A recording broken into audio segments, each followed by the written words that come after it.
अस्सलाम वालेकुम रहमतुल्लाहि व बरकातुहू। आज हम एक नया चैप्टर देखेंगे।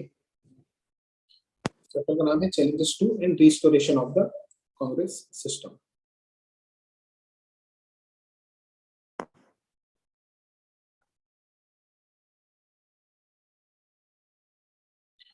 ठीक है, तो ये चैप्टर पढ़कर हम जो समझेंगे कि जब नेहरू जी का डेथ हो गई 1964 में, उसके बाद वो पॉलिटिकल ट्रांजिशन किस तरह से हुआ, यानी जो चेंज आता है, पॉलिटिकल चेंज आता है, एक शख्स हटता है, दूसरा शख्स उसकी जगह आता है, तो आम तौर से थोड़ा सा इसमें दिक्कत होती है। खास करके जो नई नई कंट्रीज होती है, जो नए नए लोग होते हैं, तो उनमें थोड़ा बचपना ज्यादा होता है, तो इसलिए वो लोग थोड़ा सा यानी कि उसमें दिक्कत हो सकती है। या जो लीडर्स में बचपना ज्यादा होता है वो लोग भी कुर्सी छोड़ने के लिए तैयार नहीं होते, जैसा कि ट्रम्प के मामले में आप देखिए। या फिर बचपने की बात तो एक है, दूसरा फिर या तो घमंड आपके अंदर बहुत ज्यादा हो, आप कुर्सी छोड़ना ही नहीं चाहते हो, तो ये दिक्कत होती है। अच्छा, फिर नेचुरली कुर्सी आपकी डेथ ही हो गई है तो आपको तो छोड़ना ही पड़ेगी। तो उसके बाद जो ट्रांजिशन हुआ, तो अब जब बहुत बड़ा लीडर होता है, उसकी डेथ होती है, तो फिर बहुत मुश्किल होता है, क्योंकि बड़ा लीडर जो होता है वो पूरी ऑर्गेनाइजेशन पर हावी होता है। अब वो चला गया तो उसकी जगह कौन लेगा, ये फैसला करना थोड़ा सा मुश्किल हो जाता है। तो वो देखेंगे ट्रांजिशन कैसे हुआ, और कांग्रेस की जो अपोजिशन पार्टी उस वक्त में थी, तो उन्होंने कैसे यूनिटी बनाई, और कांग्रेस कांग्रेस में कैसे टुकड़े। तो कांग्रेस के लिए एक बड़ा ये चैलेंज था। कांग्रेस का जो डोमिनेंस था 1952 से लेकर जो इलेक्शन शुरू हुए थे, आपने देखा कि हमारा पहला इलेक्शन 1952 में हुआ, काफी डिले होने के बाद, कैंसिल होने के बाद भी। तो उसके बाद से जो इलेक्शन शुरू हुए थे, तो अब पहली बार ये था कि नेहरू जी नहीं थे, और ये हो रहा था कि कांग्रेस का डोमिनेंस कम हो रहा था, दूसरी अपोजिशन पार्टी को थोड़ा टफ दे रही थी। पहले कांग्रेस की मोनोपोली थी, तो अब नई पार्टीज आ रही थी, तो वो हम देखेंगे। फिर कांग्रेस जो इंदिरा गांधी कांग्रेस की ये बन गए थे, प्राइम मिनिस्टर भी बने थे, कांग्रेस के प्रेसिडेंट भी बने थे, तो उन्होंने किस तरह से ये चैलेंजेस को फेस किया वो भी हम देखेंगे। और जो नई पॉलिसीज और आइडियोलॉजीज है, उन्होंने किस तरीके से facilitated the restoration of Congress system के, उनकी आइडियोलॉजी में थोड़ा चेंज आया, पॉलिसीज में चेंज आया, तो उससे फिर ये सिस्टम वापस से आया। यानी एकदम हावी हो गए थे कांग्रेस वाले, फिर डिक्लाइन होने लगे, फिर से थोड़ा सा अपने आप में चेंज लाया, तो फिर वापस से वो हावी हो गए। सेकेंड वेव ऑफ कांग्रेस बोल सकते हैं आप उसको। वो आप वो कर देंगे क्या आयुष? आयुष, वो लेटर कर देंगे, सॉरी, लेटर लेटर। शुक्रिया।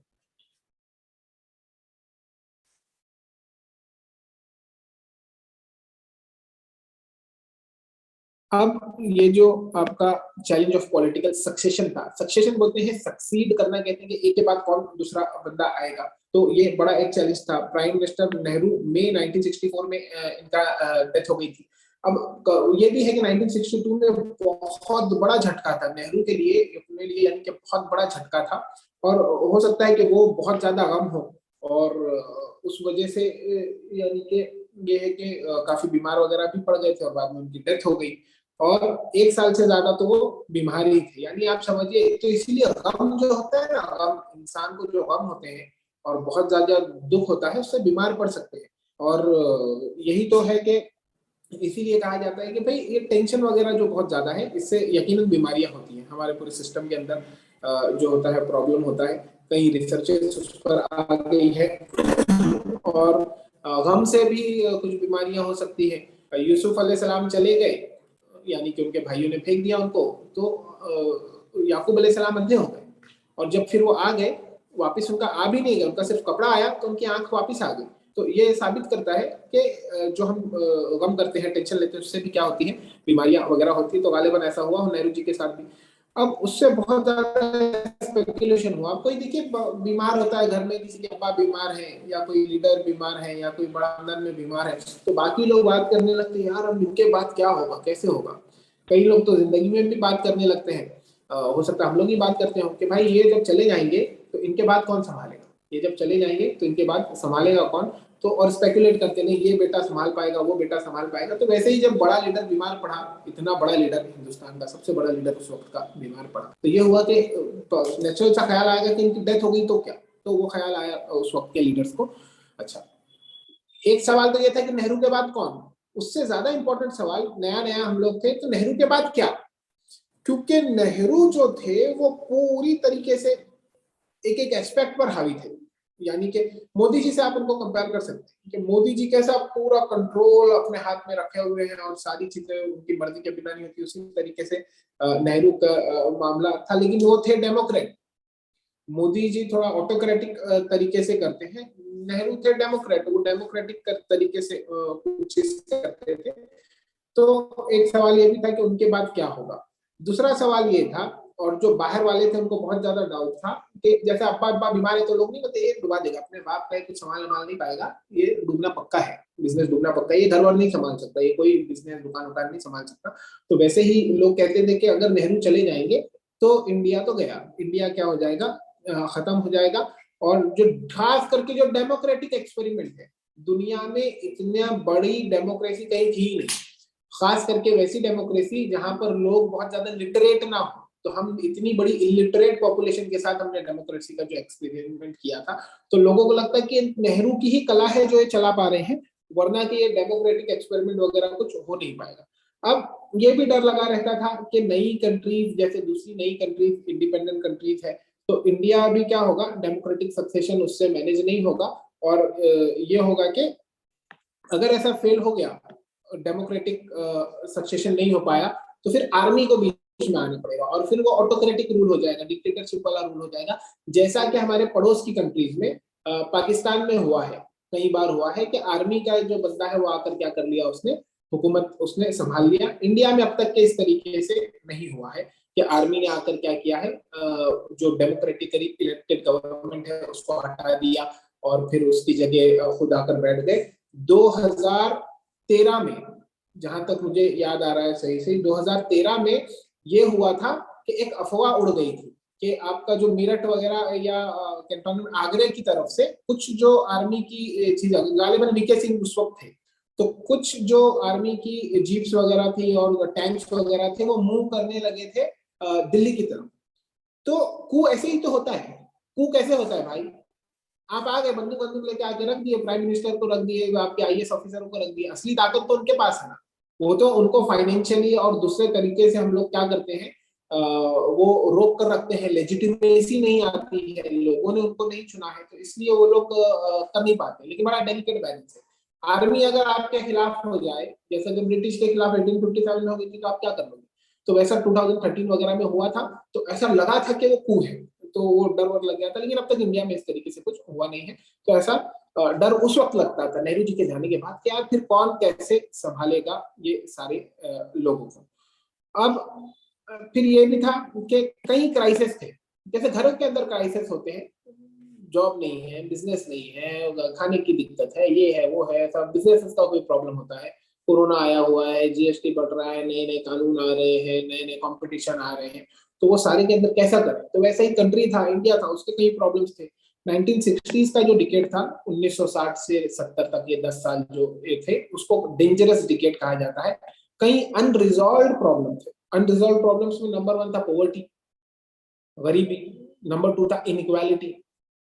इनइक्वालिटी, अब दिक्कत ये है कि इनइक्वालिटी को वो बुरा समझते हैं। इनइक्वालिटी तो नेचुरल है, इनइक्वालिटी नेचुरल है, बस ये है कि कंटिन्यूअसली ऊपर वाले जो लोग हैं वहां से फ्लो होता रहे नीचे। अगर पैसे की इनइक्वालिटी आप बोल रहे हैं, तो जो सिस्टम है वो फ्लो होता रहे, और जब भी तो पूरा सिस्टम चलेगा, सारे लोग इक्वल हो जाएंगे तो कोई सिस्टम ही नहीं चलेगा। और पोवर्टी हमारे लिए यानी कि ये है कि हम उसको बहुत ज्यादा बुरा, यानी कि भूख बहुत ज्यादा बुरी चीज है, उससे पनाह मांगी गई है कि भूख की वजह से ईमान वगैरह जा सकता है। लेकिन जो पोवर्टी है आपकी, तो पोवर्टी, गरीब लोग सबसे आगे आगे होंगे, हम ये जानते हैं जन्नत में जाने के लिए। तो फिर कम्युनलिज्म तो एक प्रॉब्लम था कि जो है भेदभाव हो रहा है और कम्युनलिज्म बढ़ रहा है, तो एक घर में अगर लड़ाई झगड़ा होता रहे तो फिर वो घर कैसे तरक्की करेगा, ये भी तो दिक्कत है। फिर रीजनल डिविजन थे। अच्छा, रीजनल डिविजन जो है, महाराष्ट्र अलग, पंजाब अलग, गुजरात अलग, तो ये भी तो, ये सिर्फ जानने पहचानने के लिए है, रीजनल डिविजन्स, उसको आप अगर अपनी आइडेंटिटी बना लोगे और उस पर लड़ने लगोगे तो प्रॉब्लम। पूरी दुनिया के झगड़ों का एक बहुत बड़ा रीजन है रीजनल डिविजन्स, कि आपने जो है ऊपर वाले ने जो बनाया था रीजन्स, वो एक दूसरे को पहचानने के लिए, और किसी रीजन में कुछ रखा है, किसी रीजन में कुछ रखा है। जापान के लोग बड़े टेक्निकली बहुत साउंड है और रिसोर्सेज इंडिया के अंदर है। बॉम्बे आपका फाइनेंशियल कैपिटल है, तो झारखंड के अंदर सारे रिसोर्सेस है, झारखंड फाइनेंशियल कैपिटल नहीं है। तो एक दूसरे की जब जरूरत बनेगी जब तो दुनिया चलती है। तो ये था। अब ये सारी चीजों की वजह से क्या हो सकता था कि डेमोक्रेटिक एक्सपेरिमेंट फेल हो सकता था, और लोग तो डरा ही रहे थे ना कि कंट्री टूट जाएगी, कंट्री तुम्हारी टूट जाएगी, तुम नहीं संभाल पाओगे। अब नेहरू जी के बाद फौरन ये हुआ कि शास्त्री जी प्रधानमंत्री बने, हमारे प्राइम मिनिस्टर बने, और इतनी आसानी से बन गए। कभी कभी आपकी जिंदगी में भी ये हुआ होगा कि किसी चीज का हम बहुत डरते रहते हैं, कैसे होगा, क्या होगा, कैसे होगा, क्या होगा, और अच्छा वो चीज जब होती है तो कुछ होता ही नहीं। आप बोलते हैं यार इतना इजीली कैसे होगा, मैं तो डर रहा था। वैसे इंडिया के साथ हुआ कि सोच रहे थे यार कैसे होगा, नेहरू जाएंगे, क्या होगा, ये कैसे हो कैसे, लेकिन फिर बाद में हुआ कि आपका शास्त्री जी बड़ी आसानी से आ गए। तो जो क्रिटिक्स थे, जो बोल रहे थे, जो लोग डरा रहे थे, अब देखो अब तो नेहरू जाएंगे तो अब तो तुम्हारा इंडिया इंडिया सब टूट जाएगा, कोई डेमोक्रेसी में कुछ चलेगी नहीं, वो तो नेहरू ही संभाल के रखा था, आर्मी आ जाएगी आ जाएगी, बेचारे सब डरे हुए हैं कि नेहरू जी चले जाएंगे तो परेशान होगा। तो वैसा कुछ भी नहीं हुआ। कांग्रेस, नेहरू जी गए, कांग्रेस के के कामराज प्रेसिडेंट थे, उन्होंने लोगों को बुलाया, कंसेंसस शास्त्री जी के ऊपर था। शास्त्री जी जो थे, लाल बहादुर शास्त्री, वो फेवर्ड कैंडिडेट थे और सारे लोगों ने उनको फेवर किया, और वो फिर आपके प्राइम मिनिस्टर बन गए, यूनानिमसली बन गए। यूनानिमसली बोले तो सारे लोग, ओवरवेलमिंग सपोर्ट था। ऐसा नहीं कि आधे बोल रहे हैं आधे बोल रहे नहीं, तो सारे लोग बोल रहे थे कि ठीक है इन्हीं को बना दो, यही सही है। और नॉन कंट्रोवर्शियल थी, नॉन कंट्रोवर्शियल यानी कि बहुत कोई कंट्रोवर्सी इनके साथ नहीं थी। और फिर इसके बाद ये था उत्तर प्रदेश से थे। अब उत्तर प्रदेश जो है उसको कहा जाता है कि प्रधानमंत्री की कुर्सी उत्तर प्रदेश से होकर गुजरी। सही भी बात है, 20 करोड़ की पॉपुलेशन है, 25 ही हो गई होगी अभी तक। 1/7 हमारी जो पार्लियामेंट की सीट्स है वो उत्तर प्रदेश से आती है। 80 सीट्स है पार्लियामेंट की, इतनी ज्यादा कहीं की नहीं। 80 सीट्स पार्लियामेंट की उत्तर प्रदेश से आती है, और वो तो यानी कि भला हो या बुरा हो, क्या बोलिए आप उसको, कि डिलिमिटेशन ऑफ कॉन्स्टिट्यूएंसी जो स्टॉप हो गई। वरना पॉपुलेशन के हिसाब से करेंगे तो मुझे लगता है और 120 सीट हो जाएगी। तो 80 सीट्स उनकी आज भी है पार्लियामेंट में। 80 एमपीज बोले तो उसके बाद सबसे ज्यादा सीट्स महाराष्ट्र की, 48 एमपीज की। तो उत्तर प्रदेश बहुत इंपॉर्टेंट है। आपके 543 तो वो है आपके पास, 543 सीट्स है, ऑलमोस्ट 1/7। हर 7 में से एक एमपी कहाँ से आता है? उत्तर प्रदेश से आता है। तो वहां से ये रहे, इसीलिए मोदी जी को वाराणसी जाकर करना पड़ा। इसीलिए आप देखोगे कि नेहरू जी और इंदिरा गांधी और राजीव गांधी, ये लोग रायबरेली, अमेठी और रायबरेली इनका इसीलिए गढ़ रहा कि उत्तर प्रदेश में अपनी एक प्रेजेंस फील करवाना चाहते हैं। अब बड़े सिंपल आदमी थे और प्रिंसिपल्स को कमिटेड थे, उसूल वाले जो आदमी हम जिनको बोलते हैं ना कि भाई ये बंदा बड़ा उसूल वाला है। इससे पहले ये हुआ था कि रेलवे मिनिस्टर थे, एक बार रेलवे का एक्सीडेंट हो गया तो उन्होंने जिम्मेदारी कबूल की और रिजाइन कर दिया। अब मुझे बताइए कि एक्सीडेंट तो कोई भी रीजन से हो सकता है, वो मोटरमैन की गलती हो सकती है या ट्रैक में कुछ इश्यू हो सकता है, लेकिन याद रखिए जिम्मेदारी पूरी जो होती है, द बक स्टॉप्स हियर। वो जो एक बंदा होता है जो पूरी जिम्मेदारी लेता है। इसीलिए तो प्रधानमंत्री को बोलते हैं कि आप कुछ बोलते क्यों, आप कुछ बोलते क्यों नहीं, क्योंकि पूरी जिम्मेदारी आप पर है। रेलवे मिनिस्टर, अगर रेलवे में कहीं भी कुछ भी गड़बड़ हो रही है, अच्छा हो रहा है, बुरा हो रहा है, तो पूरी पूरी जिम्मेदारी किस पर आती है? वो रेलवे मिनिस्टर पर आती है। और अगर एक्सीडेंट हुआ तो जो लोग उसूल वाले होते हैं वो बोलते हैं कि यार जो मैं ये काम नहीं कर पा रहा हूँ, मैं जिम्मेदारी पूरी तरीके से निभा नहीं पा रहा हूँ, तो मैं रिजाइन कर रहा हूँ। तो ये बहुत अच्छी बात होती है, पॉलिटिक्स में बड़ी अच्छी बात मानी जाती है कुर्सी को छोड़ देना, और इसके लिए लोग करते भी। तो शास्त्री जी ने रिजाइन भी कर दिया था।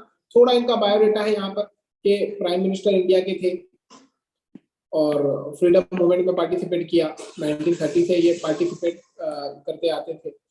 यूपी से कैबिनेट मिनिस्टर थे, कांग्रेस के जनरल सेक्रेटरी रहे, मिनिस्टर यूनियन कैबिनेट में रहे 1951 से 56 तक। और रेलवे का एक्सीडेंट हुआ तो रिजाइन कर दिए, फिर वापस 57 में आ गए और 64 तक रहे। तो बड़ी बात है ना, आप रिजाइन कर दिए, आपने सीट छोड़ दी बाद में, फिर लेकिन आपको चांस मिल जाता है। जय जवान और जय किसान जो स्लोगन है ये इन्हीं का दिया हुआ है, जय जवान और जय किसान। तो ये चीज है। इसके बाद फिर ये हुआ कि 1964 से 1966 तक ये प्राइम मिनिस्टर रहे। 2 साल का अरसा था जिसके अंदर ये प्राइम मिनिस्टर रहे। फिर इसके बाद ये हुआ कि बड़े बड़े चैलेंजेस थे उनको। दो बड़े चैलेंज थे, दो बड़े बड़े चैलेंज थे उनको। तो वो दो बड़े बड़े चैलेंज क्या थे कि हम लोग इकोनॉमिक जो रिपरकशंस होते हैं, इकोनॉमिक जो इम्प्लीकेशंस होते हैं वॉर करने के, आप लड़ लो किसी से, पड़ोसी से लड़ लो, जाके मार वार दो उसको, उससे लड़ाई कर लो, आपको मार दे, आप उसको मार दे, पुलिस केस हो जाए, हॉस्पिटल में पहुंच जाए, तो खर्चा आता है भाई। इकोनॉमी है ना, इकोनॉमी इसीलिए बोलता हूँ तुम लोग को समझने के थोड़ा सा कुछ अगर आप करेंगे बिजनेस जॉब वॉब तो समझेगा कि हर चीज के लिए पैसा लगता है। और पैसा कहीं से अभी भी समझ सकते हैं आप, बिजनेस जॉब नहीं भी करते तो भी समझ सकते हैं। जो पॉकेट मनी आता है वो आपकी इनकम है। जाके लड़ लो चुपके चुपके कॉलेज में किसी से, वहाँ पे पुलिस को खिलाना पड़ेगा और हॉस्पिटल में जाना पड़ेगा, केस हो गया तो वकील के पास देना पड़ेगा, तो कहाँ से लाओगे पैसा? तो पूरा पॉकेट मनी खाली हो जाएगा। तो यही ऐसा इंडिया के साथ हुआ कि लड़ लिए बोले तो अब हम भी क्या करेंगे, वो आके मार दिया हमको, थोड़ी सी गलतफहमी हो गई चाइना से। दलाई लामा को अपन मेहमान बना लिया, वो उससे झगड़ा हुआ तो क्यों बुलाना चाहिए। खैर, तो वो सारे चैलेंजेस हमारे के पास थे। फिर दूसरा चैलेंज ये था कि मॉनसून फेल हो गया। इंडिया में हर चीज डिपेंड करती है मॉनसून के ऊपर। इंडिया में हर चीज डिपेंड करती है मॉनसून के ऊपर। मॉनसून फेल होगा तो ड्रॉट आएगा, सूखा आ जाएगा, सूखा आएगा तो फूड क्राइसिस हो जाएगा। अभी भी तो आपके पास 50 टन 250 मिलियन मेट्रिक टन पड़ा हुआ है फूड कॉर्पोरेशन ऑफ इंडिया के गोडाउन में, उससे ज्यादा है, मुझे लगता है एक बार 270 हुआ होगा। तो इतना सारा हमने अभी क्या करके रखा है, स्टोर करके रखा है। उस वक्त स्टोर कुछ करते नहीं थे, अपने पास वो नहीं होता था। तो ये सिंपल, आप जैसा घर में नहीं कोठी ओठी के अंदर अनाज रखते हो, साल भर का अनाज रखा है, 2 साल का अनाज रखा है। अब आपको कभी फूड क्राइसिस आ भी गया, यानी आपकी जॉब छूट गई 3 महीना, तो आप बोलते हैं ठीक है चलो चावल दाल वाल ये सब रखा है, क्या हो जाएगा, काम चल जाएगा, भूखे तो नहीं रहे, ये इस तरीके से बोलते। पहले ऐसा नहीं होता था इंडिया के अंदर, तो वो फूड क्राइसिस आ गया कि खाना कैसे खिलाएंगे जनता को। अब उसके साथ ही ये हुआ कि 1965 के अंदर वॉर हो गई पाकिस्तान के साथ। पाकिस्तान के साथ वॉर हमारी हो गई। हम लोग बोले बहुत अच्छे, तो इसीलिए एक था जंग, दूसरा था फूड क्राइसिस, इसीलिए नारा दिया शास्त्री जी ने, जय जवान और जय किसान। अब शास्त्री जी के बाद इंदिरा गांधी कैसे आए?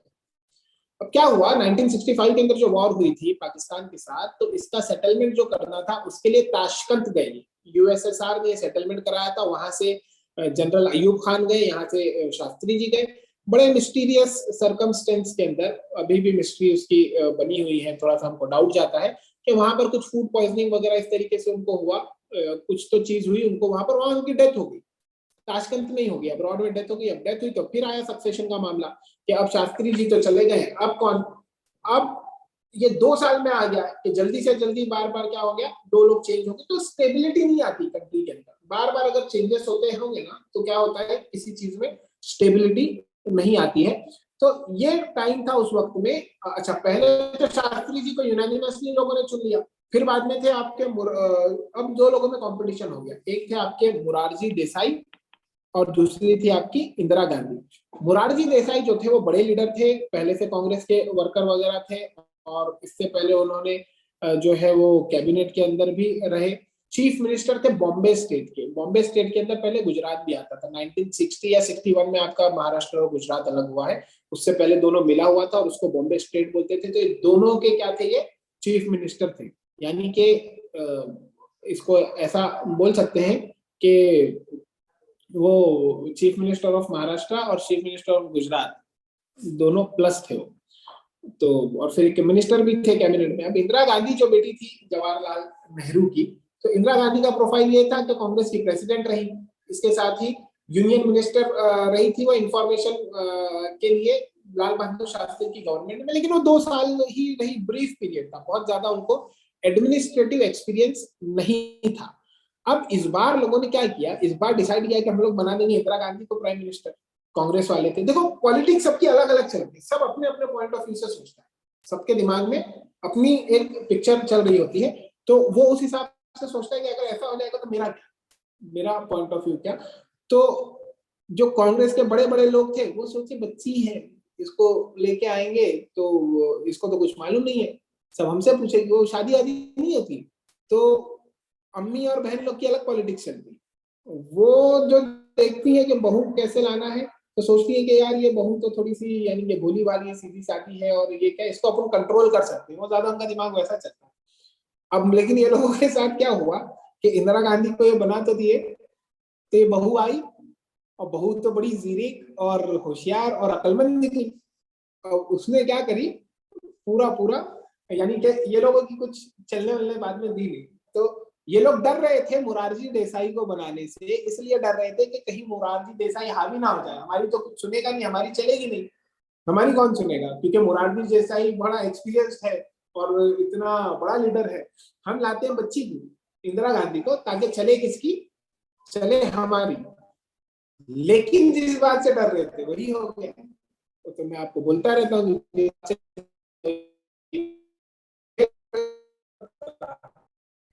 तो वो दूसरी चीज है। तो अब ऐसा हो गया भाई, इसको ला लिए इंदिरा गांधी को, डिसीजन बस नहीं था, सीक्रेट बैलेट हुआ, चुप के लोगों ने वोट किए, 2/3 लोगों ने इंदिरा गांधी को क्या किया, सपोर्ट किया और पीसफुल ट्रांसफर ऑफ पावर हुआ। ऐसा कोई बहुत ज्यादा इशू नहीं हुआ, कंपटीशन बहुत ज्यादा हुआ लीडरशिप था। तो it was seen as a sign of maturity of Indian democracy. Mature किसको बोलते हैं आप मैच्योर किसको बोलते हैं कि आपका जॉब चला गया, ठीक है भाई अस्सलाम वालेकुम जाता हूं मैं, आपसे एक जिम्मेदारी ले ली गई, आपने उसको सरेंडर कर दिया, आपको जो चीज आपकी थी नहीं वो आपसे ले ली गई, तो आपने क्या कर दिया, उसको सरेंडर कर दिया, तो उसको मैच्योरिटी बोलते हैं। बचपना जो होता है, बचपना किसको बोलते हैं, नहीं मैं उठूंगा ही, ट्रम्प जैसा कर रहे थे, मैं हटूंगा ही नहीं। ट्रम्प क्या कर रहे थे, मैं हटूंगा ही नहीं, वो बोलते थे कि तो ऐसा क्राइसिस हो जाता है। जैसे ये भी किए हैं, कुछ कुछ लीडर्स किए हैं, मैं देखा हूँ यहाँ पे एमपीज हैं, तो वो मैं अभी भी एमपी हूँ, हार गए फिर भी क्या बोलते हैं, मैं अभी भी एमपी हूँ।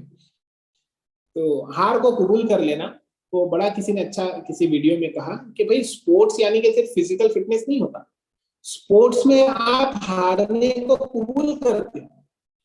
हम लोग हारना ही नहीं सीख रहे भाई, आप जीतोगे भी हारोगे भी, नेहरू जी हारे, इंदिरा गांधी हारी, बड़े बड़े आईएएस अफसर हारते हैं, सब हारते हैं, तो तुम भी हारोगे मैं भी हारूंगा, जीतेंगे, कभी जीतेंगे कभी हारेंगे, तो क्यों इतना टेंशन लेते। तो अब फिर नया प्राइम मिनिस्टर आया तो थोड़ा सेटल होने के लिए उनको क्या लगा, टाइम लगा। देखो नई चीज जो भी होती है ना, नई बाइक चलाओ आप, थोड़ा फ्लो में आने के लिए उसको टाइम लगता है, नया नया कुछ पकाना सीखो, थोड़ा फ्लो में आने के लिए क्या लगता है, टाइम लगता है। नया नया मोबाइल भी थोड़ा थोड़ा दिन गुजरते हैं तो क्या होता है, अच्छे से चलता है। अरे नई पेन ले लो, नई पेन थोड़ी खर खर चलती है, नई पेन थोड़ी खर खर चलती है और थोड़े दिन बाद फिर अच्छे से चलती है। तो नया जॉब लो, कुछ भी लो, कोई भी नया काम करो आप, थोड़ा सा फ्रिक्शन रहता है, उसके बाद सेटल होते हैं। तो इंदिरा गांधी भी आई तो थोड़ा सा शुरुआत में फ्रिक्शन रहा, बाद में सेटल हुई और कई दिनों से वो पॉलिटिकली एक्टिव थी। आप कई दिनों से कोई चीज देखते रहो, लेकिन खुद जब आते हैं ना, आप अब्बा के साथ घूम रहे हो बाइक बाइक पर, बहुत वो कर रहे हो, लेकिन पहली बार बाइक चलाने आपको दिया गया, 20 साल से मेरे पापा बाइक चलाते हैं लेकिन पीछे ही बैठाते थे, चलाने कभी दिए नहीं थे, बोले तो साइकिल वाइकिल चला ली। तो बाइक पहली बार चलाओगे तो डर थोड़ा सा लगेगा और वो कॉन्फिडेंस नहीं रहेगा, लेकिन एक बार चला लोगे तो कॉन्फिडेंस आ गया। तो वैसा ही लीडरशिप में भी होता है, हर चीज में होता है। तो अब ये था उनका। अच्छा, 2 साल के लिए उन्होंने पॉलिटिकली एक्टिव तो काफी थी, पॉलिटिकली एक्टिव यानी इलेक्शन की उनको वो कैंपेन करना, ये सब करना, ये एक अलग चीज हो जाती है। ये पूरा पूरा ऑल टुगेदर डिफरेंट चीज है। कैंपेनिंग करना, इलेक्शन लड़ना और वोटर्स के वोट मांगना और इलेक्शन जीतना एक एकदम अलग चीज है।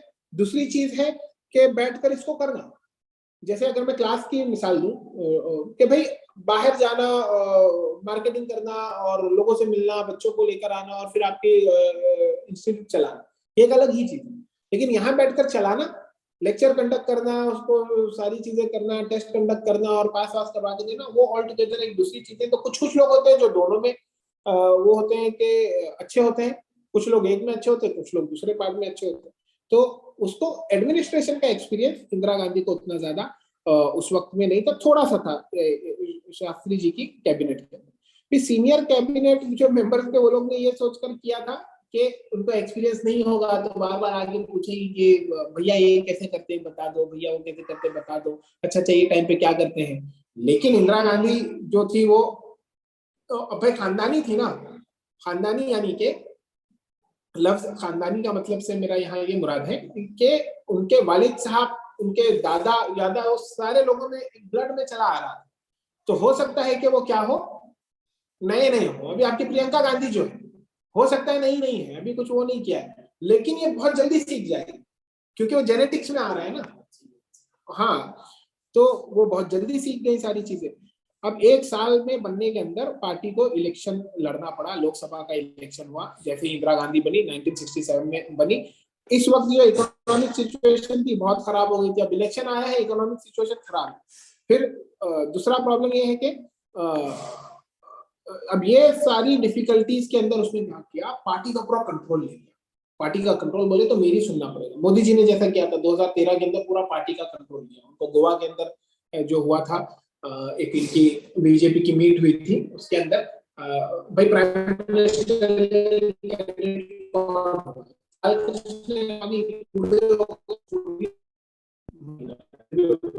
ऐसे सारी शायद उसको बोलते थे, मैं बोलूंगा मोदी जी बोले। जो भी हुआ के बाद फिर मोदी जी का पूरा कंट्रोल आया पार्टी के ऊपर। तो वैसा इंदिरा गांधी ने पूरा पार्टी के ऊपर कंट्रोल लिया और पार्टी को लोकसभा इलेक्शन के अंदर क्या किया, वो लीड कर रही थी। और वहां पर फिर अपनी क्या बताई उन्होंने, लीडरशिप स्किल्स बताई। लीडरशिप स्किल बोले तो सारे लोग आपके पीछे फॉलोअर आपके बन जाए। अब इंदिरा गांधी थी कौन, तो ये प्राइम मिनिस्टर थी। उनका थोड़ा सा इंट्रोडक्शन है। इंडिया की प्राइम मिनिस्टर 1966 से 1977 तक रही, 11 साल ये प्राइम मिनिस्टर रही। उसके बाद फिर से 3 साल दूसरा रहा और फिर 1980 से 1984 तक वो रही। जवाहरलाल नेहरू की बेटी थी। फ्रीडम स्ट्रगल के अंदर उन्होंने पार्टिसिपेट किया यंग कांग्रेस वर्कर के तौर पर। जब एकदम यंग होगी, कॉलेज वॉलेज या उसके बाद वाली जो होगी, तो फ्रीडम स्ट्रगल में अप्पा के साथ जाती होगी। तो ये चीज थी। तो कांग्रेस प्रेसिडेंट जो थे 1958 के अंदर, हाँ, तो कांग्रेस प्रेसिडेंट भी रही 58 के अंदर, और शास्त्री जी की गवर्नमेंट के अंदर 2 साल तक वो मिनिस्टर भी रही। कांग्रेस को 1967, 1971 और 1980 के जो जनरल इलेक्शंस थे उसके अंदर जीत दी। भाई देखो, लोगों की नजर ना अलग अलग चीज पर होती है। तो घर के अंदर जो लोगों की नजर पैसों के ऊपर होती है, तो बोलते जो थोड़ा सा हक आ भी जाता है, असल में वो नेचुरल भी है कि जो कमाता है, जो खर्चा करता है घर में, उसको डिसीजन लेने का हक आता है, उसको डिसीजन लेने का हक आता है। वैसे ही पॉलिटिकल कमाई क्या है, पॉलिटिकल कमाई है सीट्स, एमपी की सीट्स, एमएलए की सीट। जो लीडर जितवा कर देता है, मोदी जी से क्यों लोगों को मोदी जी की माननी पड़ी, क्योंकि सीट वोट कन्वर्ट होता है मोदी जी के नाम पर। वोट जो कन्वर्ट होता है वो किसके नाम पर, मोदी जी के नाम पर होता है। कई ऐसे लीडर्स हैं जो लोगों का खुद कुछ अस्तित्व नहीं है, लेकिन वो मोदी जी के नाम पर जीते, तो क्या बोल लेंगे मोदी जी, और फिर वो क्या डेमोक्रेसी होगी। लोगों ने नहीं जिताया तुमको, तुमको किसने जिताया, मोदी जी ने जिताया। फॉर्मूला बड़ा जबरदस्त है ये, यानी कि इस्तेमाल किया जा सकता है। अब इनका था स्लोगन गरीबी हटाओ, तो बड़ा अच्छा बोला करती थी, थोड़ा टोन वगैरह उनका अलग था। नाक तो बड़ी लंबी थी, बाल ठाकरे इनके कार्टून्स बनाते थे, बाल ठाकरे इनके कार्टून बनाते थे, तो नाक एकदम लंबी बताते थे। तो दूसरे भी कार्टूनिस्ट जो थे उनकी नाक बड़ी लंबी बताते थे। मैं गरीबी को हटाना चाहती हूँ, ये मैं कहती हूँ गरीबी हटाओ, कहते हैं इंदिरा हटाओ। तो यानी कि ये टेक्निक जो मैं देखा हूँ कैंपेनिंग की, तो एक इंदिरा गांधी के पास देखा हूँ कि ये एक तरीके की टेक्निक होती है कि फुल पॉजिटिविटी वाली टेक्निक होती है। आप सिर्फ पॉजिटिव बात करोगे, नेगेटिव बात नहीं करोगे, और अपोजिशन आपको क्या करेगा, पूरा आपके अपोज में हो जाएगा। तो जितना आपको अपोज करेगा उतना आप पॉपुलर होते जाओगे। तो सेम इंदिरा गांधी यूज की है, बैरक ओबामा ने यूएस के अंदर इसको यूज किया था, और सेम टेक्निक फॉलो की है मोदी जी ने। बैरक ओबामा जब यूज किया तो मैं सोच रहा था यार वो अमेरिका में हो गया, वो यहाँ पर हो पाएगा क्या, यहाँ पर वैसा करना चाहिए क्या, इस तरीके की टेक्निक। लेकिन मोदी जी ने पूरा पूरा कॉपी किया और फायदा हो गया। तो यानी कि लोग उनके खिलाफ बोले, चाय वाला चाय वाला चाय वाला चाय वाला चाय पे चर्चा, उन्होंने लॉन्च कर दिया। तो ये एक टेक्निक है, अच्छी टेक्निक है, लेकिन पॉजिटिविटी वाली। अब भाई सबसे बड़ा कारनामा इंडिया की नजर में जो इंदिरा गांधी का है, सारे पाप माफ, लेकिन एक कारनामा, पाकिस्तान को तोड़ के रख दिया। पाकिस्तान को तोड़ के रख दिया। 1971 के अंदर जो वॉर हुई, तो पाकिस्तान ने 2 टुकड़े कर दिए, यानी 50% से ज्यादा हिस्सा बांग्लादेश के अंदर तकरीबन पाकिस्तान का चला गया। फिर उन्होंने कुछ दूसरी policies lie, abolition of privy purses. Privy purses बोले तो आप 560 से ज्यादा आपके प्रिंसेस थे, शहजादे, राजे, महाराजे थे, वो लोगों को जब आप बोले कि इंडिया में आ जाओ, ब्रिटिश तो बोले थे भाई आधा देना रह जाओ, तो आप जब उनको बुलाए थे तो उनको जो रेवेन्यू आता था वो तो बादशाह को जाता था ना, जो टैक्स आता था वो बादशाह को जाता था। वो बोला मैं आऊंगा तो मेरी इनकम कहाँ क्या, तो गवर्नमेंट ऑफ इंडिया ने वादा किया था कि हम लोग तुमको पेंशन देंगे, उसको इन्होंने खत्म कर दिया। वो सारी चीजों को इन्होंने खत्म, हालांकि वादा खिलाफी है, लेकिन ये एक पॉइंट ऑफ व्यू से उसको बोलते हैं कि हम गरीबों के लिए किया, हम गरीबी में ये है वो है, लेकिन आप ऐसा नहीं कर सकते, इससे बुरा असर पड़ता है। बैंक्स को नेशनलाइज कर दिया, सारी सारी बैंक्स को, एयर इंडिया को नेशनलाइज कर दिया। अब पूरा रिवर्स करना पड़ता है। क्या जबरदस्त हिस्ट्री का रिवर्सल है। आपको हिस्ट्री में तो मैं अक्सर कहता हूँ कि there is repetition of history and there is reversal of history.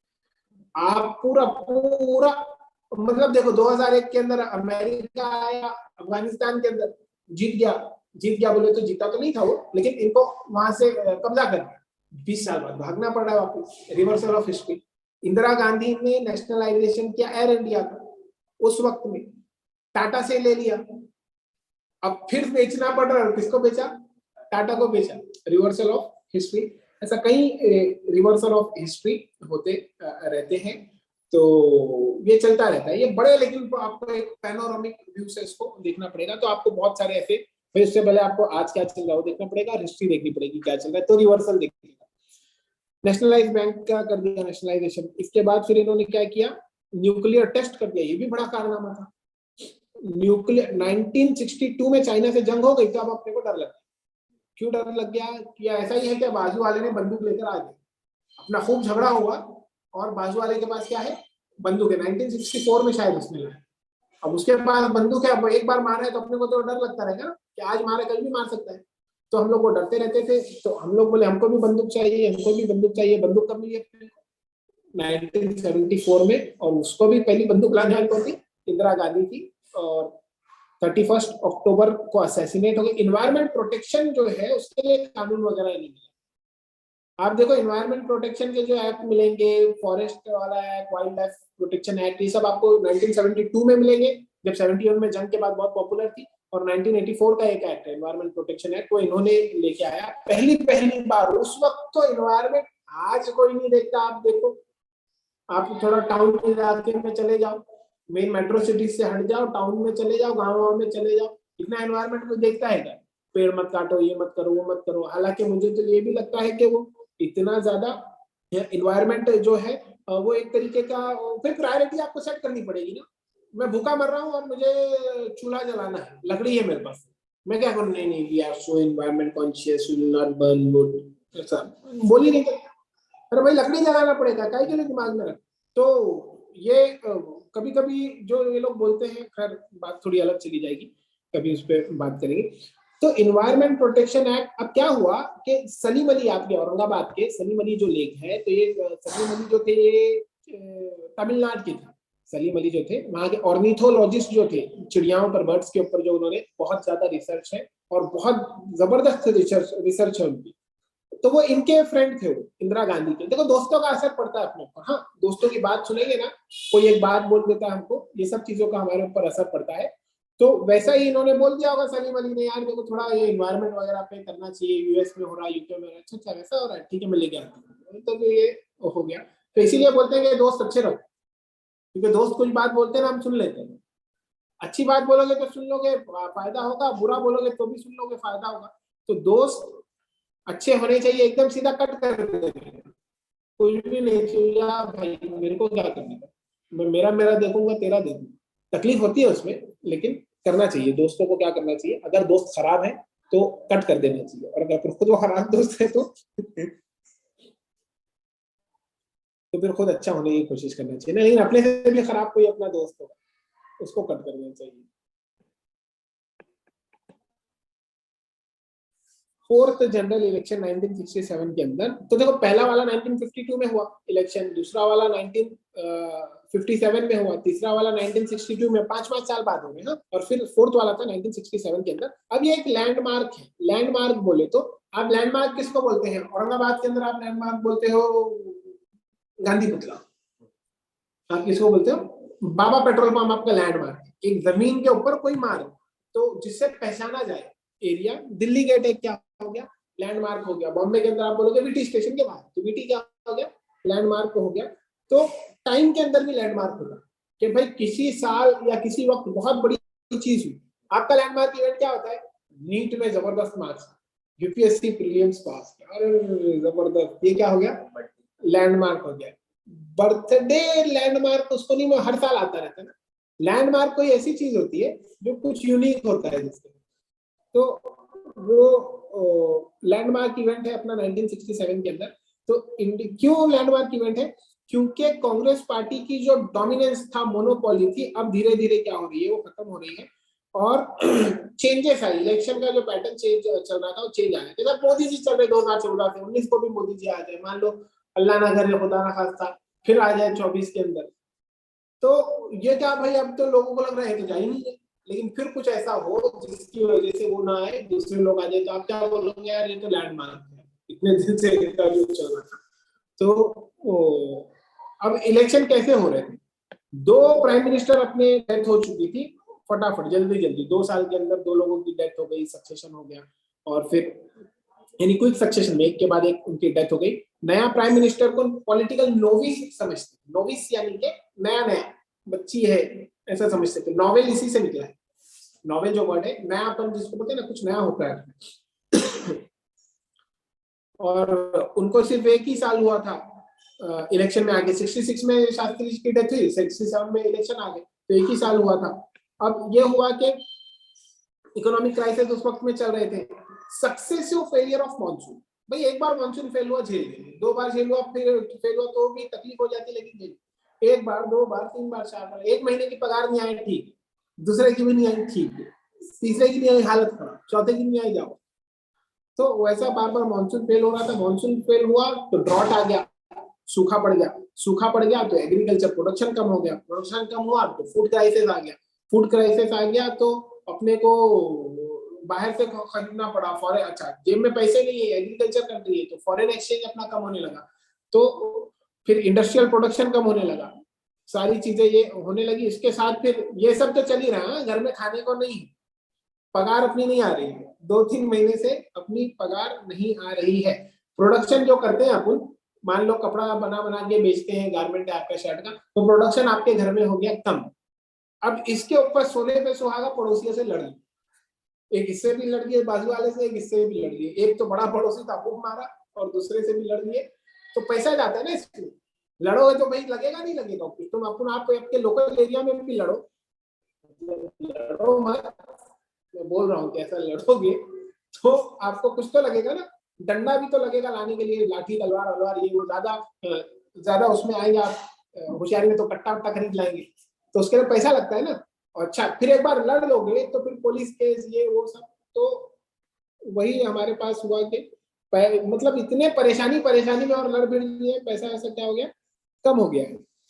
तो अब पहला जो डिसीजन था इंदिरा गांधी का, जैसे ही आई वो, तो उसने क्या कर दिया, डीवैल्यूएट कर दिया, डीवैल्यूएट। अब देखो कनेक्टेड है, हाँ तुम अकेले अकेले पढ़ ही नहीं सकते, पूरी दुनिया कनेक्टेड है, history, geography, political science, economics, international relation, ये वो सब एक दूसरे कनेक्टेड है। डीवैल्यूएशन क्या होता है, अपने पैसे की कीमत कम करना। तो यहाँ पर बताया गया है कि अच्छा, ऐसा लगा कि यूएस के प्रेशर में कम किया इन्होंने, तो पहले जो यूएस डॉलर था वो 5 रुपए से कम में अपने को आ जाता।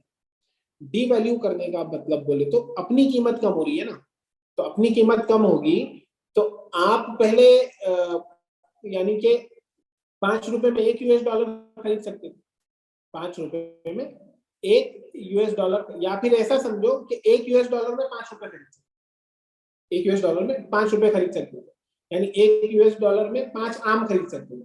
अब आगे चलकर 1 US डॉलर में 7 रुपए खरीद पाए, यानी 1 US डॉलर में 7 आम खरीद पाए, तो आम की कीमत बढ़ी या कम हुई, रुपए की कीमत बढ़ी या कम हुई। 1 रुपए में 1 US डॉलर में 7 आ रहा है, पहले 5 आता था, यानी उसकी कीमत कम हो गई, अपने रुपए की कीमत कम हो गई, तो इसको बोलते हैं डिवैल्यूएशन। इसका उल्टा होता है रिवैल्यूएशन, बढ़ा देने का।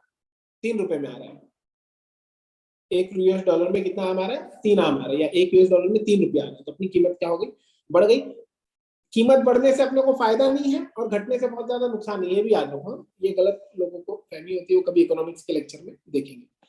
अब इस वजह से प्राइस राइज बढ़ गया, लोग प्रोटेस्ट करने लगे, इसेंशियल कमोडिटीज के प्राइसेस बढ़ गए, जैसा अभी बढ़ रहे हैं। आपका तेल बढ़ गया, दाल बढ़ गया, चावल बढ़ गई, गेहूं बढ़ गया। जो कंस्ट्रक्शन बेचारे कर रहे थे तो उसका तकरीबन 1.5 से 2 पॉइंट बढ़ गया। जो चीज 200 रुपए की आती थी अब 300 रुपए की आ रही। लोहे का रेट बढ़ गया, सीमेंट का रेट बढ़ गया, तो कंस्ट्रक्शन का कॉस्ट बढ़ गया। कई इश्यूज हो रहे हैं इसमें, इसलिए कई इश्यूज हो रहे हैं। जो लोगों ने कॉन्ट्रैक्ट्स दिए थे तो वो हो रहा है कि भाई देखो, तो हमने बोला था 2 लाख में घर बना देना, तो अब 3 लाख क्यों मांग रहे हो? सब बढ़ गया तो मैं क्या करूं? तो ये सारे इश्यूज है। और फिर उसके बाद फूड स्कैर्सिटी चल रहा था, अनएम्प्लॉयमेंट बढ़ रही थी, और ओवरऑल इकोनॉमिक कंडीशन जो थी वो खराब थी। बंद हो रही थी, हड़ताल हो रही थी, बार बार हो रहा था हड़ताल बंद, हड़ताल बंद। अब गवर्नमेंट को लगा कि लॉ एंड ऑर्डर प्रॉब्लम। क्या लगा? ये एक हो सकता है आपको ओरिजिनल प्रॉब्लम है, भाई समझने में दिक्कत हो सकती है ना। घर में आप बोल रहे हैं कि पेट दुख रहा है, क्या बोल रहे हो, नखरे कर रहे हो, पेट दुख रहा है, स्कूल नहीं जाऊंगा, ये नहीं करूंगा, वो नहीं, हड़ताल कर रहे हो, बंद कर रहे हो। अब असली में दुख रहा है आपका, लेकिन अम्मी क्या समझ रही है, ये जो है ना नाटक कर रहा है। क्या कर रही है? बाहर वालों का हाथ है, इसके अब्बा इसको चढ़ाए, या अब्बा अगर देख रहे हैं तो इसकी अम्मी सर पे चढ़ाए। तो वैसे ही अपने पास जब होने लगे तो हमको थोड़ा सा डाउट हुआ कि अच्छा, झगड़ा कर लिए ना अपन, क्या किए, झगड़ा कर लिए हैं चाइना से और पाकिस्तान से। तो अपने को कहीं चाइना तो नहीं कर रहा, गैर मुल्की ताकतों का हाथ, कहीं पाकिस्तान तो नहीं कर रहा, फॉरेन कोई प्लेयर तो हमको परेशान नहीं कर रहा। तो ये सारी चीजें चल रही थी। हमने उनको लोगों की डिमांड नहीं देखा कि यार सच्ची में भी हो सकता है, सच्ची में भी लोगों की डिमांड है इसलिए ये बंद कर रहे हैं, सच्ची में भी बच्चे का पेट दुख सकता है, ऐसा हमने नहीं देखा। अब इस वजह से क्या हुआ, लोगों, अब सचमुच आपका पेट दुख रहा है और घर वाले दे रहे जा उसको, तो गुस्सा नहीं आएगा? हाँ, आपको तो वैसे ही पब्लिक को गुस्सा आ गया, ये बोल रहा है कि हमको ये चाहिए वो चाहिए, बोलो फॉरेन है और कुछ नहीं है, लॉ एंड ऑर्डर प्रॉब्लम है। तो पब्लिक फिर थोड़ा सा नाराज हो गई उस वक्त के अंदर। और कम्युनिस्ट और सोशलिस्ट पार्टीज ने क्या किया उस वक्त में, स्ट्रगल लॉन्च कर।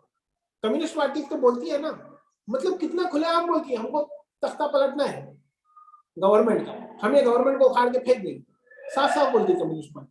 और अभी तो खैर दूसरी जो है वो बोल रही है कि हम डेमोक्रेटिक मीन से करेंगे, लेकिन जो माओइस्ट वाले हैं, नक्सलवादी हैं, वो लोग क्या बोलते हैं, हम लोग बंदूक से करेंगे, तुमको उखाड़ के फेंक देंगे। कई जगह पे भी उनका कंट्रोल है। तो उस वक्त में ये लोग देख रहे थे कि भाई भाई सामने वाले को कब मारोगे आप, जब वो सबसे कमजोर है। तो कम्युनिस्ट पार्टी को क्या करना था, रिवॉल्यूशन, इनको रिवॉल्यूशन का बहुत बड़ा वो होता है, यानी कि बस दिमाग में क्या घुसा है, रिवॉल्यूशन रिवॉल्यूशन रिवॉल्यूशन, जबरदस्ती लाओगे, अननेचुरल तरीके से लाओगे, सब तहस नहस करके लाओगे रिवॉल्यूशन। ऑर्डर चल रहा है, तुम धीरे धीरे लाओ तो ठीक है। तो ये लोग उठा लिए, क्या कर लिए, आर्म्ड एजिटेशन करने लगे कि जो कम्युनिस्ट थे, जो communist party of India, Marxist से अलग हुए थे और मार्क्सिस्ट लेनिनिस्ट उन्होंने एक पार्टी बना ली थी। तो आर्म्ड एग्रेरियन स्ट्रगल किया, गांव वालों के लिए हथियार हथियार उठा लिए, गांव वालों के लिए हथियार हथियार उठा लिए और पेजेंट्स को ऑर्गेनाइज किया। और यही पीरियड था जब बहुत ज्यादा हिंदू मुस्लिम राइट्स वगैरह भी हुए। अब एक चीज आई, नॉन कांग्रेसिज्म। आसपास जो चल रहा है उससे अपन आइसोलेट नहीं रह सकते, घर की इकोनॉमिक कंडीशन, घर की पॉलिटिकल कंडीशन, अपन अलग नहीं रह सकते। तो अपनी कंट्री में जो चल रहा है उससे अपन अलग नहीं रह सकते। इसमें यह हुआ कि अपोजिशन पार्टीज बार बार क्या कर रही थी, प्रोटेस्ट ऑर्गेनाइज कर रही थी, गवर्नमेंट को प्रेशर डाल रही थी।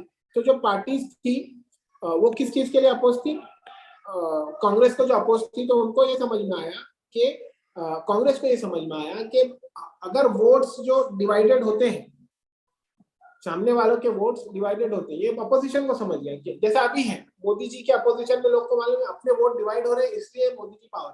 तो वैसा वो टाइम की अपोजिशन पार्टीज को समझा कि अपने वोट डिवाइड होते हैं तो कौन पावर में रहता है, कांग्रेस पावर में रहती है, इसलिए अब अपन क्या करेंगे, कुछ अलग तरीका करेंगे। तो अलग अलग अलग पार्टियां जैसे अलग प्रोग्राम के साथ, अभी शिवसेना और कांग्रेस का कोई मेल नहीं था ना, लेकिन साथ में आ गए, क्यों, बीजेपी अपोज में जाना था। वैसा ही उस वक्त की कई पॉलिटिकल पार्टी जिनकी आइडियोलॉजी अलग है, जिनका पॉलिटिकल प्रोग्राम अलग है, वो क्या करने लग गए, अलग इसके अंदर आ गए। तो और एक एंटी कांग्रेस फ्रंट बना लिया, सारे के सारे लोग कांग्रेस के अगेंस्ट में हो गए। कुछ स्टेट्स के अंदर इलेक्ट्रल एडजस्टमेंट के अंदर आए, सीट शेयरिंग फॉर्मूला आ गया कि भाई ठीक है, तुम इतनी सीट, हम इतनी सीट, अपन किसके खिलाफ है, अपन कांग्रेस के खिलाफ है। और उनको लगा कि उनको अपना इसमें अपॉर्चुनिटी दिखी कि इंदिरा गांधी तो इनएक्सपीरियंस्ड है, इसको कोई बहुत ज्यादा एक्सपीरियंस है नहीं, और कांग्रेस के अंदर बहुत ज्यादा फैक्शनलिज्म है, तो अपन क्या कर सकते हैं, कांग्रेस की गवर्नमेंट को हटा सकते हैं। तो राम मनोहर लोहिया जो था सोशलिस्ट लीडर थे, बिहार के बड़े रिस्पेक्टेड लीडर थे, तो उन्होंने इस स्ट्रैटेजी को कहा नॉन कांग्रेसिज्म, कांग्रेस यानी नॉन कांग्रेसिज्म करके उन्होंने इसको कहा। और उन्होंने एक थियोरेटिकल आर्ग्यूमेंट भी दिया उनके डिफेंस में कि कांग्रेस का रूल अनडेमोक्रेटिक है और उनके इंटरेस्ट के खिलाफ है। तो नॉन कांग्रेस जितनी पार्टीज थी जो कांग्रेस के अपोज में थी वो सब क्या हो गई, साथ में आ गई। अब ये सी, इनका नाम थोड़ा सा कुछ और है, सी एन आनंदुरई, ये यहाँ पर आया नहीं पूरी तरीके से। सी एन आनंदुरई तमिलनाडु मद्रास के चीफ मिनिस्टर थे। मद्रास में और पार्ट्स भी आते थे, आपका आंध्रा पूरा आता था, आंध्रा में तेलंगाना भी आता था, तो उसके चीफ मिनिस्टर थे सी आनंदुरई। जर्नलिस्ट थे, राइटर थे, ओरेटर थे। ओरेटर बोले तो जो अच्छी स्पीच वगैरह देता है। और शुरू में वो जस्टिस पार्टी मद्रास में थी, उसके साथ काम किया। बाद में द्रविड़ा कज़ागम उन्होंने ज्वाइन किया। आपका डीएमके क्या होता है, द्रविड़ा मुन्नेत्र कज़ागम, ऑर्गेनाइजेशन को शायद कज़ागम बोलते हैं तमिल के अंदर। द्रविड़ा द्रविड़ लोग की, मुन्नेत्र कज़ागम द्रविड़ लोगों की, कुछ मुन्नेत्रा का मतलब होगा ऑर्गेनाइजेशन, और द्रविड़ कज़ागम द्रविडियंस की ऑर्गेनाइजेशन। ऊपर वालों का आर्यंस बोलते हैं ना, थ्योरी मालूम है ना आपको, आर्यन और द्रविडियन। ये कहा जाता है कि इंडिया के अंदर जो गोरे गोरे लोग हैं, गोरे गोरे लोग कहाँ हैं, पंजाब में है, कश्मीर में है, हिमाचल में है, यूपी में एक बहुत बड़े पार्ट तक है, राजस्थान के अंदर है, तो ये और फिर नीचे तक भी हमारे पास आए हुए हैं। स्किन में उनकी क्या है, फेयर स्किन है, नाक बड़ी लंबी लंबी है और चेहरे का एक शेप है, तो वो लोग आर्यंस हैं। और जो थोड़ा कलर उनका डार्क है और फेशियल फीचर्स थोड़े अलग है, जैसे साउथ के लोगों के फेशियल फीचर्स होते हैं, वो लोग कौन है, वो द्रविडियंस है। तो आर्यंस आए थे आज से तकरीबन कितने साल पहले, 2000 साल, तकरीबन 4000 साल पकड़ लो, 38 तो 4000 साल पहले। और वो लोग धीरे धीरे इनको मारते हुए क्या होते थे, पीछे करते गए और यहाँ पर हुकूमत करने लगे। तो द्रविडियंस बोलते हैं हम सारे के सारे द्रविडियन। कौन, तमिलनाडु, कर्नाटका, केरला, आंध्रा, तेलंगाना, और मुझे लगता है कि महाराष्ट्र के भी कई लोग उसके अंदर आते हैं। तो ये साउथ का ये पार्ट हो गया, तो ये द्रविडियन पार्टीज है।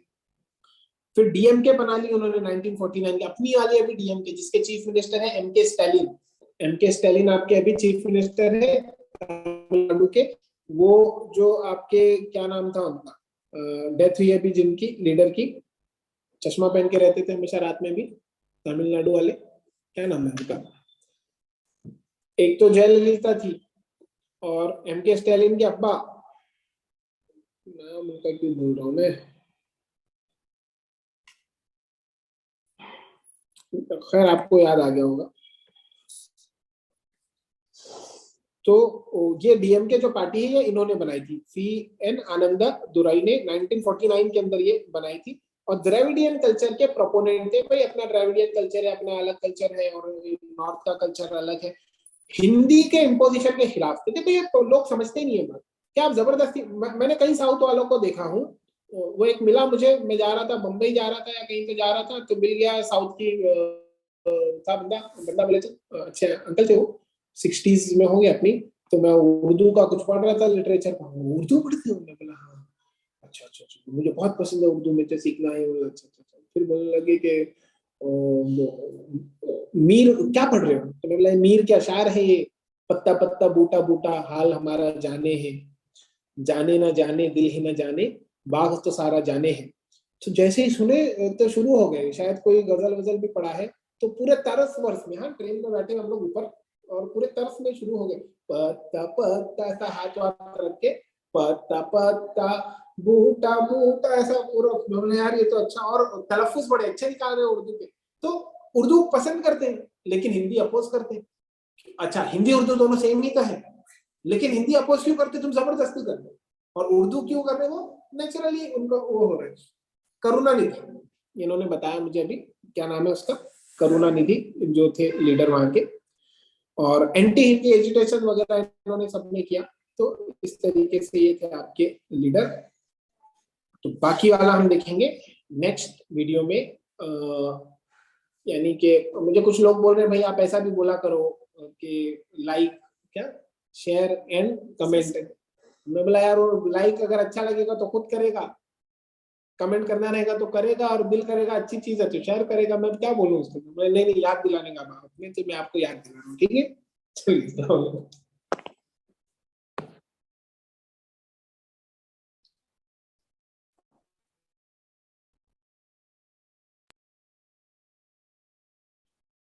मैं जा रहा हूँ भाई।